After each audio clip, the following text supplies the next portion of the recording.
तलाक के बाद पति गुजारा भत्ता के पैसे देने पहुंचा। पत्नी ने जो किया, इंसानियत भी रो पड़ी।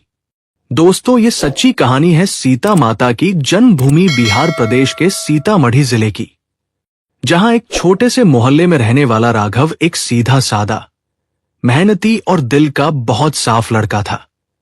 एक प्राइवेट कंपनी में काम करता था और अपने परिवार की जिम्मेदारियां अच्छे से निभा रहा था। उसी कंपनी में काम करती थी नंदिता। शांत स्वभाव, सादगी भरी मुस्कान और आंखों में ढेर सारे सपने। दोनों की मुलाकात धीरे धीरे दोस्ती में बदली, और दोस्ती कब प्यार में बदल गई उन्हें खुद भी पता नहीं चला। राघव जब भी नंदिता से बात करता, उसके चेहरे पर अलग ही सुकून आ जाता था। और नंदिता, वो भी राघव की हर छोटी छोटी बातों का ख्याल रखने लगी थी। कुछ ही महीनों में दोनों ने फैसला कर लिया कि अब ये रिश्ता नाम मांगता है। राघव ने अपने घर पर बात की। शुरुआत में थोड़ा विरोध हुआ, लेकिन बेटे की जिद और उसकी खुशी के आगे घर वालों को झुकना पड़ा। नंदिता के घर भी बात गई। वहां भी कुछ सवाल उठे, लेकिन आखिरकार दोनों की शादी तय हो गई। शादी बड़े ही सादगी भरे तरीके से हुई, लेकिन उनके दिलों में जो खुशी थी वो किसी बड़े जश्न से कम नहीं थी। शादी के बाद की जिंदगी सच में बहुत खूबसूरत थी। छोटा सा घर, सीमित आमदनी, लेकिन ढेर सारा प्यार। सुबह नंदिता चाय बनाती और राघव उसे छेड़ते हुए कहता, इतनी जल्दी उठने की क्या जरूरत है, थोड़ी देर और सो जाती। नंदिता मुस्कुराकर कहती, अगर मैं नहीं उठूंगी तो तुम्हारी चाय कौन बनाएगा। दोनों की छोटी छोटी नोकझोंक में भी प्यार झलकता था। समय ऐसे ही बीतता गया और शादी को 1 साल हो गया, लेकिन अब धीरे धीरे घर के माहौल में बदलाव आने लगा। रिश्तेदारों के सवाल शुरू हो गए, अरे अभी तक कोई खुशखबरी नहीं आई, इतना समय हो गया, सब ठीक तो है ना। शुरुआत में दोनों इन बातों को हंसी में टाल देते थे, लेकिन बार बार एक ही सवाल सुनकर अब मन में हल्की हल्की बेचैनी होने लगी थी। नंदिता कभी कभी आईने के सामने खड़ी होकर खुद से पूछती, क्या सच में मुझ में कोई कमी है। राघव ये सब समझता था। वो हर बार उसे संभालता, समझाता, ऐसी कोई बात नहीं है, सब ठीक होगा, बस थोड़ा समय लग रहा है। लेकिन अंदर ही अंदर वो खुद भी परेशान रहने लगा था। आखिरकार एक दिन दोनों ने फैसला किया कि डॉक्टर से चेकअप करवा लेना चाहिए। दोनों अस्पताल गए, जांच हुई और रिपोर्ट आने का इंतजार करने लगे। रिपोर्ट जब आई तो उसे देखकर राघव के पैरों तले जमीन खिसक गई। डॉक्टर ने साफ शब्दों में कहा, आपकी पत्नी कभी मां नहीं बन सकती। ये सुनते ही राघव की सांसें जैसे थम गई। उसकी आंखों के सामने नंदिता का चेहरा घूमने लगा। वो मुस्कुराती हुई, सपने देखती हुई, भविष्य के बारे में बातें करती हुई, और अब ये सच्चाई। डॉक्टर ने धीरे से कहा, आप चाहें तो उन्हें सच बता सकते हैं, या फिर। राघव ने वही डॉक्टर की बात काट दी। उसकी आंखों में आंसू आ चुके थे। वो कुछ देर चुप रहा, फिर बोला, नहीं डॉक्टर साहब, ये सच वो सहन नहीं पाएगी। डॉक्टर ने हैरानी से उसकी तरफ देखा। राघव ने भारी आवाज में कहा, आप रिपोर्ट में लिख दीजिए कि कमी मुझ में है। डॉक्टर एक पल के लिए चुप रह गए। आप समझते हैं आप क्या कह रहे हैं? राघव ने सिर झुका लिया। हां, मैं समझ रहा हूं, लेकिन मैं उसे टूटते हुए नहीं देख सकता। डॉक्टर ने गहरी सांस ली और फिर राघव के कहने पर रिपोर्ट बदल दी। घर लौटते समय नंदिता बार बार पूछ रही थी, क्या हुआ, रिपोर्ट क्या कहती है। राघव ने खुद को संभालते हुए मुस्कुराने की कोशिश की और कहा, कुछ नहीं, बस थोड़ी सी कमी मुझ में है। ये सुनते ही नंदिता चुप हो गई। उसने बाहर देखने की कोशिश की, लेकिन उसकी आंखें भर आई थी। उस दिन के बाद सब कुछ बदलने लगा। नंदिता बाहर से तो सामान्य रहती, लेकिन अंदर ही अंदर टूटने लगी थी। अब जब भी वह राघव को देखती, उसके मन में एक ही बात आती, ये मेरी वजह से पिता नहीं बन पाएगा। धीरे धीरे उसके मन में ये बात बैठ गई कि उसका भविष्य राघव के साथ अधूरा है। वह चुप रहने लगी, बात बात पर चिड़चिड़ी होने लगी और राघव से दूरी बनाने लगी। राघव सब समझ रहा था, लेकिन वो कुछ नहीं कहता था, क्योंकि वह जानता था ये दर्द उसी ने चुना है। एक रात नंदिता ने चुपचाप राघव के सामने एक कागज रख दिया। राघव ने जब उसे खोला तो उसके हाथ कांप गए। वो तलाक के पेपर थे। राघव ने धीरे से उसकी तरफ देखा। नंदिता की आंखों में आंसू थे, लेकिन आवाज सख्त थी। मैं तुम्हारे साथ नहीं रह सकती। तुम्हें एक ऐसी जिंदगी मिलनी चाहिए जहां तुम पिता बन सको। राघव का दिल जैसे टूटकर बिखर गया, लेकिन उसने कुछ नहीं कहा, बस चुपचाप उन कागजों को देखा और फिर कलम उठाकर साइन कर दिए। नंदिता ने हैरानी से उसकी तरफ देखा। तुमने एक बार भी मुझे रोका नहीं? राघव ने हल्की सी मुस्कान के साथ कहा, अगर मेरे जाने से तुम खुश रह सकती हो तो मैं तुम्हें रोककर तुम्हारी खुशी क्यों छीनूं? ये सुनते ही नंदिता की आंखों से आंसू गिर पड़े, लेकिन अब बहुत देर हो चुकी थी। कुछ ही दिनों में दोनों का तलाक हो गया। नंदिता एक छोटे से किराए के घर में रहने लगी और राघव दूर से उसकी जिंदगी देखता रहा। हर महीने वो चुपचाप गुजारा भत्ता लेकर उसके दरवाजे तक आता। दरवाजा खटखटाता, पैसे देता और बिना कुछ कहे वापस चला जाता। दोनों के बीच अब सिर्फ खामोशी बची थी, लेकिन उस खामोशी में भी एक अधूरा प्यार छिपा था, जो आज भी जिंदा था, बस वक्त और हालात के नीचे दबा हुआ। और यही वो मोड़ था जहां से उनकी जिंदगी एक बार फिर बदलने वाली थी।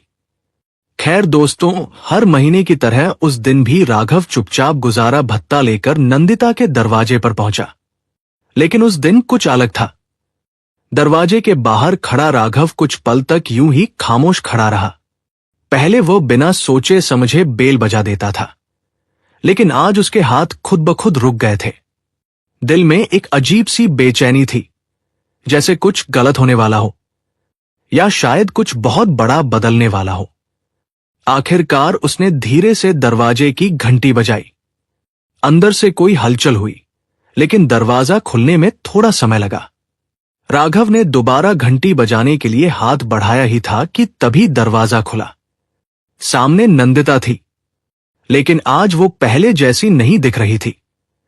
उसका चेहरा उतरा हुआ था, आंखें सूजी हुई थी, जैसे कई रातों से ठीक से सोई ही ना हो।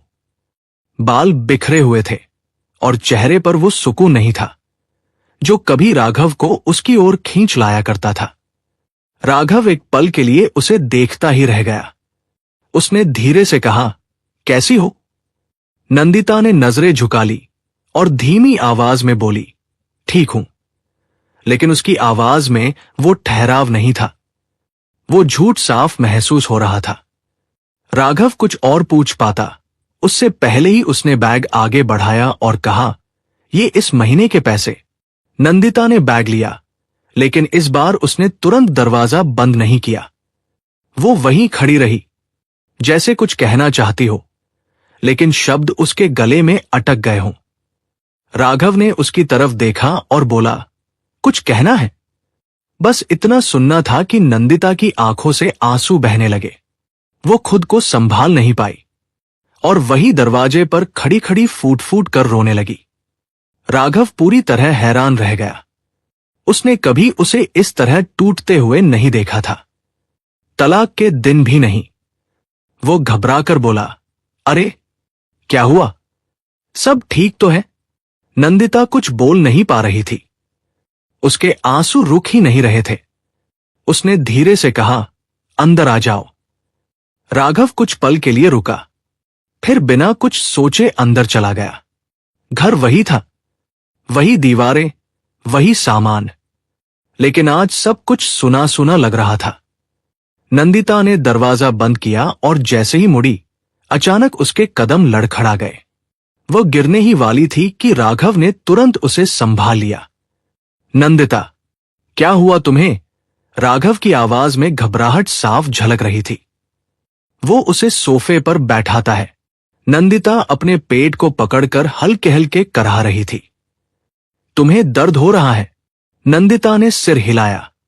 हाँ, कई दिनों से, लेकिन आज ज्यादा बढ़ गया। राघव बिना एक पल गवाए बोला। चलो अभी डॉक्टर के पास चलते हैं। नहीं, मैं दिखा चुकी हूं। राघव रुक गया। क्या कहा डॉक्टर ने? ये सुनते ही नंदिता फिर से रोने लगी। उसने अपने चेहरे को दोनों हाथों से ढक लिया, जैसे वो खुद से भी नजरें नहीं मिला पा रही हो। कुछ पल तक कमरे में सिर्फ उसकी सिसकियों की आवाज गूंजती रही। राघव उसके पास बैठ गया और धीमी आवाज में बोला, नंदिता, प्लीज बताओ, क्या हुआ है? नंदिता ने धीरे धीरे अपने आंसू पोंछे, लेकिन उसकी आंखों में अब भी दर्द साफ दिख रहा था। उसने कांपती हुई आवाज में कहा, मैं कभी मां नहीं बन सकती। ये सुनते ही राघव जैसे पत्थर का हो गया।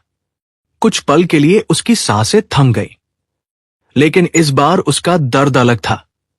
ये वो सच था जो वो पहले से जानता था, लेकिन आज ये सच नंदिता के सामने था। नंदिता बोलती रही। डॉक्टर ने साफ कह दिया, मेरे अंदर ही कमी है, मैं कभी मां नहीं बन सकती। उसकी आवाज टूट रही थी, हर शब्द जैसे उसके दिल को चीर रहा था। और मैंने क्या किया? वो खुद से सवाल करने लगी। मैंने तुम्हें दोषी समझा, तुम्हें छोड़ दिया, तुम्हें नामर्द समझ लिया। ये कहते कहते वो फिर से रोने लगी। राघव बस चुपचाप उसे देखता रहा। उसकी आंखों में भी आंसू आ चुके थे, लेकिन वो खुद को संभाल रहा था। नंदिता अचानक उसके पैरों के पास बैठ गई और बोली, मुझे माफ कर दो राघव, मैंने बहुत बड़ी गलती कर दी, बहुत बड़ी। राघव घबरा गया। उसने तुरंत उसे उठाने की कोशिश की।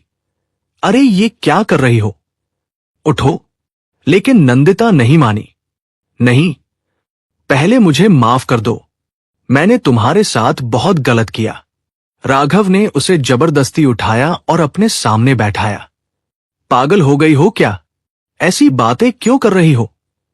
नंदिता ने उसकी आंखों में देखते हुए कहा, सच तो यह है कि गलती मेरी थी, लेकिन तुमने खुद को दोषी क्यों बना लिया? राघव एक पल के लिए खामोश हो गया। कमरे में सन्नाटा छा गया, और यही वो पल था जहां से एक छुपा हुआ सच सामने आने वाला था। खैर दोस्तों, राघव कुछ देर तक चुप बैठा रहा। उसकी नजरें नीचे झुकी हुई थी और आंखों में भरे आंसू जैसे बाहर आने के लिए बेचैन थे। नंदिता लगातार उसे देख रही थी। अब उसके मन में सिर्फ एक ही सवाल था, सच क्या है? कुछ पल बाद राघव ने धीरे से सिर उठाया। उसकी आंखें लाल हो चुकी थी। उसने गहरी सांस ली और कांपती हुई आवाज में कहा, क्योंकि मैं तुम्हें टूटते हुए नहीं देख सकता था। नंदिता एकटक उसे देखती रह गई। राघव ने आगे कहा, जिस दिन रिपोर्ट आई थी, उसी दिन मुझे पता चल गया था कि कमी तुम में है। तुम कभी मां नहीं बन सकती। ये सुनते ही नंदिता की सांस जैसे अटक गई। उसे लगा जैसे किसी ने उसके दिल को जोर से पकड़ लिया हो। राघव की आवाज और भी भारी हो गई। डॉक्टर ने मुझे सब कुछ साफ साफ बता दिया था, और उस समय मेरे सामने सिर्फ तुम्हारा चेहरा था, तुम्हारी वो मुस्कान, तुम्हारे सपने, तुम्हारी वो बातें, जब तुम कहती थी कि हमारा बच्चा होगा तो कैसा होगा। उसकी आंखों से आंसू बहने लगे। मैं कैसे बता देता तुम्हें कि ये सब कभी पूरा नहीं होगा? मैं कैसे देखता तुम्हें हर दिन टूटते हुए? नंदिता अब पूरी तरह से सुन्न हो चुकी थी। उसकी आंखों से आंसू लगातार बह रहे थे, लेकिन वो कुछ बोल नहीं पा रही थी।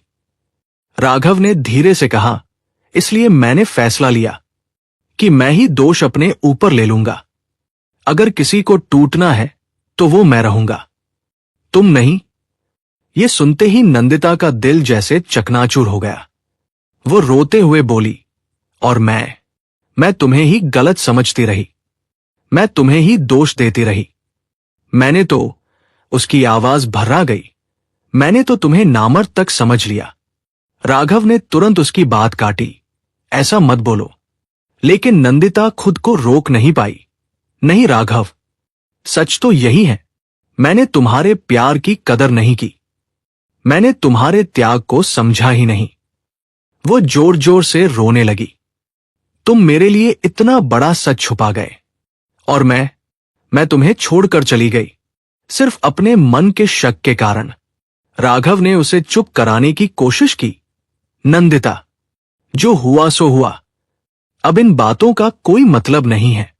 लेकिन नंदिता ने सिर हिलाया। नहीं, मतलब है, बहुत बड़ा मतलब है।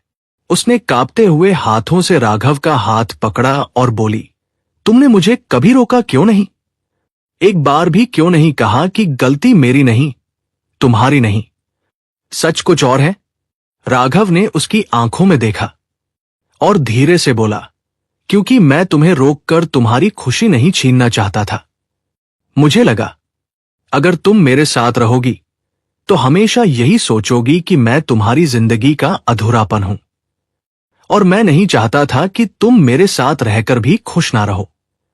यह सुनकर नंदिता पूरी तरह टूट गई। वो रोते हुए बोली, तुमने मेरे लिए इतना कुछ किया और मैंने तुम्हें ही छोड़ दिया। मैं कितनी गलत थी। राघव ने धीरे से कहा, गलत कोई नहीं था, हालात गलत थे। कुछ देर तक दोनों चुप बैठे रहे। कमरे में सिर्फ उनकी सिसकियों की आवाज थी। फिर अचानक राघव ने हिम्मत जुटाकर कहा, नंदिता, अगर तुम चाहो तो हम फिर से एक साथ। वो अपनी बात पूरी भी नहीं कर पाया था कि नंदिता ने तुरंत सिर हिला दिया। नहीं राघव, अब ऐसा नहीं हो सकता। राघव का दिल एक बार फिर से टूट गया। क्यों? उसने धीमी आवाज में पूछा। नंदिता ने आंसू पोंछते हुए कहा, क्योंकि सच अब मेरे सामने है। मैं बांझ हूं। मैं तुम्हें कभी वो खुशी नहीं दे सकती जो तुम डिजर्व करते हो। उसकी आवाज में दर्द साफ था। मैं फिर से तुम्हारी जिंदगी में आकर तुम्हें अधूरा नहीं करना चाहती। एक बार जो गलती हो गई वो काफी है। राघव ने तुरंत कहा, तुम गलती नहीं हो नंदिता, समझी? तुम मेरी जिंदगी हो। लेकिन नंदिता ने उसकी बात नहीं मानी। नहीं, अब बहुत देर हो चुकी है। तुम आगे बढ़ो, किसी और से शादी करो, अपनी जिंदगी पूरी करो। राघव ने उसकी बात सुनकर आंखें बंद कर ली। उसके अंदर का दर्द अब बाहर आने लगा था। तुम्हें लगता है मैं तुम्हारे बिना खुश रह सकता हूं? नंदिता चुप रही। राघव ने उसकी तरफ देखते हुए कहा, तुम्हारे जाने के बाद मैंने जीना छोड़ दिया था, बस सांस ले रहा था। उसकी आवाज कांप रही थी। हर महीने जब मैं यहां आता था तो सिर्फ पैसे देने नहीं आता था, मैं तुम्हें देखने आता था, ये देखने कि तुम ठीक हो या नहीं। नंदिता फिर से रोने लगी। राघव ने आगे कहा, तुम्हें लगता है कि बच्चा ही सब कुछ होता है? नहीं नंदिता, मेरे लिए तुम सबसे ज्यादा जरूरी हो। कमरे में एक बार फिर खामोशी छा गई, लेकिन इस बार उस खामोशी में एक नया मोड़ छिपा था, और शायद अब उनके रिश्ते का फैसला होने वाला था। खैर दोस्तों, नंदिता सिर झुकाए बैठी थी। उसके हाथ कांप रहे थे, आंखों से आंसू लगातार गिर रहे थे। उसके अंदर एक ही लड़ाई चल रही थी, मैं वापस जाऊं या नहीं? क्या मैं उसके लायक हूं भी या नहीं? उसने धीमी आवाज में कहा, राघव, तुम क्यों मेरी जिंदगी आसान बनाना चाहते हो? मैं तुम्हारे लिए बोझ हूं। राघव ने तुरंत उसका हाथ पकड़ लिया। इस बार उसकी पकड़ मजबूत थी, जैसे वह उसे फिर से खोना नहीं चाहता था। बस अब एक शब्द भी मत बोलना अपने बारे में, ऐसा उसकी आवाज भर्रा गई थी, लेकिन उसमें अडिग विश्वास था। नंदिता ने उसकी तरफ देखा। पहली बार उसे महसूस हुआ कि ये वही इंसान है जिसने उसके लिए खुद को मिटा दिया था, और फिर भी शिकायत का एक शब्द तक नहीं कहा। राघव धीरे धीरे बोला, तुमने हमेशा ये सोचा कि मैं क्या खो दूंगा, लेकिन कभी ये नहीं सोचा कि मैं क्या पा सकता हूं। मैं तुम्हें पाऊंगा नंदिता, तुम्हारा साथ पाऊंगा, तुम्हारा प्यार पाऊंगा, और मेरे लिए यही मेरी पूरी दुनिया है। ये सुनकर नंदिता का दिल जैसे भर आया। उसके अंदर जमा हुआ सारा दर्द बाहर आने लगा। वो रोते हुए बोली, लेकिन मैं तुम्हें वो खुशी नहीं दे सकती जो हर पति चाहता है। एक बच्चा। राघव हल्के से मुस्कुराया, लेकिन उसकी आंखों में नमी साफ दिख रही थी। खुशी सिर्फ बच्चे से नहीं होती नंदिता, खुशी उस इंसान से होती है जिसके साथ हम जिंदगी बिताते हैं, और मेरे लिए वो इंसान तुम हो। कुछ पल के लिए दोनों की नजरें एक दूसरे में खो गई, जैसे सालों का अधूरा प्यार एक ही पल में सामने आ गया हो। राघव ने आगे कहा, अगर भगवान ने हमें अपना बच्चा देने का मौका नहीं दिया तो क्या हुआ? हम किसी ऐसे बच्चे को अपना बना सकते हैं जो आज भी किसी अपने का इंतजार कर रहा है। नंदिता ने आंसुओं भरी आंखों से उसे देखा। राघव की आवाज अब और गहरी हो गई थी। हम उसे अपना नाम देंगे, उसे अपने दिल से पालेंगे। मैं वादा करता हूं, मैं उसे इतना प्यार दूंगा कि उसे कभी ये महसूस ही नहीं होगा कि वो हमारा खून नहीं है। नंदिता के होंठ कांपने लगे। उसका दिल मानना चाहता था, लेकिन डर अब भी उसे रोक रहा था। क्या तुम सच में इतना बड़ा फैसला ले सकते हो? उसने हिचकते हुए पूछा। राघव ने बिना एक पल गवाए कहा, मैं तुम्हारे लिए अपनी पूरी जिंदगी बदल सकता हूं। ये तो बस एक फैसला है, बस इतना सुनना था। नंदिता अब खुद को रोक नहीं पाई। वो अचानक उठी और राघव के सीने से लग गई, ऐसे जैसे बरसों बाद उसे अपना घर मिल गया हो। वो जोर जोर से रोने लगी। उसके आंसुओं में पछतावा था, दर्द था, और अपने किए की जलन भी थी। मुझे माफ कर दो राघव, मैंने तुम्हें समझा ही नहीं। मैंने तुम्हारे प्यार को ठुकरा दिया। मैं बहुत गलत थी। राघव ने उसे कसकर थाम लिया, जैसे वो कह रहा हो, अब सब ठीक है, अब कुछ भी नहीं टूटेगा। शांत हो जाओ, अब सब खत्म, अब हम फिर से शुरुआत करेंगे। कुछ देर तक दोनों यूं ही खामोशी में रोते रहे, लेकिन इस बार ये आंसू दर्द के नहीं, सुकून के थे। धीरे धीरे नंदिता ने खुद को संभाला। उसने राघव की तरफ देखा, और पहली बार उसके चेहरे पर एक हल्की सी मुस्कान आई। अगर तुम सच में मुझे अपनाना चाहते हो तो मैं तैयार हूं। ये कहते हुए उसकी आवाज कांप रही थी, लेकिन दिल पूरी तरह से मान चुका था। राघव की आंखों में चमक आ गई। उसने तुरंत उसका हाथ अपने हाथों में लिया और कहा, अब मैं तुम्हें कभी अपने से दूर नहीं जाने दूंगा, चाहे जो हो जाए। कुछ ही दिनों बाद दोनों ने दोबारा शादी कर ली। इस बार ना कोई शोर था, ना कोई दिखावा, लेकिन दिलों में जो सुकून था वो किसी बड़े जश्न से भी ज्यादा था।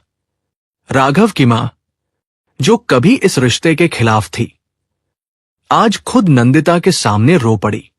बेटी, मुझे माफ कर दो, मैंने तुम्हें समझा नहीं। नंदिता ने तुरंत उनके हाथ पकड़ लिए। मां, ऐसा मत कहिए, अब सब ठीक है। घर में फिर से रौनक लौट आई, लेकिन अब भी एक खालीपन था जिसे दोनों महसूस करते थे। कुछ समय बाद राघव और नंदिता एक अनाथ आश्रम पहुंचे। वहां बहुत सारे बच्चे थे। कोई खेल रहा था, कोई रो रहा था, कोई किसी के गोद में जाने के लिए तरस रहा था। नंदिता की आंखें हर बच्चे को देखकर भर जा रही थी। तभी उसकी नजर एक छोटे से बच्चे पर पड़ी, जो एक कोने में चुपचाप बैठा था। ना रो रहा था, ना खेल रहा था, बस खामोशी से सबको देख रहा था। नंदिता उसके पास गई, धीरे से उसके सिर पर हाथ रखा। बच्चे ने ऊपर देखा, और पहली बार उसकी आंखों में चमक आई। उस एक पल में जैसे दोनों के बीच एक रिश्ता बन गया। बिना शब्दों के, बिना किसी शर्त के, नंदिता की आंखों से आंसू बह निकले। उसने पीछे मुड़कर राघव को देखा। राघव ने मुस्कुराकर सिर हिला दिया, जैसे कह रहा हो, यही है हमारा बच्चा। कुछ ही दिनों में वो बच्चा उनके घर आ गया। जिस घर में कभी सन्नाटा था, वहां अब खिलखिलाहट गूंजने लगी। नंदिता अब सच में मां बन चुकी थी। और राघव पिता, खून से नहीं लेकिन दिल से। तीनों की छोटी सी दुनिया अब पूरी हो चुकी थी। और शायद यही सच्चा प्यार होता है, जहां कमी नहीं देखी जाती, बस एक दूसरे का हाथ थाम कर जिंदगी भर साथ निभाया जाता है, हमेशा के लिए। दोस्तों, इस कहानी से यही सीख मिलती है कि सच्चा प्यार कभी कमी नहीं देखता, बल्कि उस कमी को भी अपने प्यार से भर देता है। रिश्ते तब टूटते हैं जब हम बिना समझे फैसले ले लेते हैं, और जुड़ते तब हैं जब हम एक दूसरे के दर्द को महसूस करते हैं। लेकिन अब आप बताइए, क्या नंदिता ने बिना सच जाने तलाक लेकर सही किया था? और क्या राघव का अपनी पत्नी से इतना बड़ा सच छुपाना सही था, या उसे सच बता देना चाहिए था? आपकी क्या राय है? ऐसे हालात में कौन ज्यादा सही था और कौन ज्यादा गलत? कमेंट में अपने विचार जरूर लिखिए। और अगर ये कहानी पसंद आई है, वीडियो अच्छा लगा हो तो लाइक जरूर करें, शेयर करें, और चैनल स्टोरी बाय बीके को सब्सक्राइब करना बिल्कुल ना भूलें, क्योंकि ऐसी दिल को छू लेने वाली कहानियां हम आपके लिए लाते रहेंगे। मिलेंगे अगली कहानी में, तब तक अपना ख्याल रखिए। जय हिंद, जय भारत।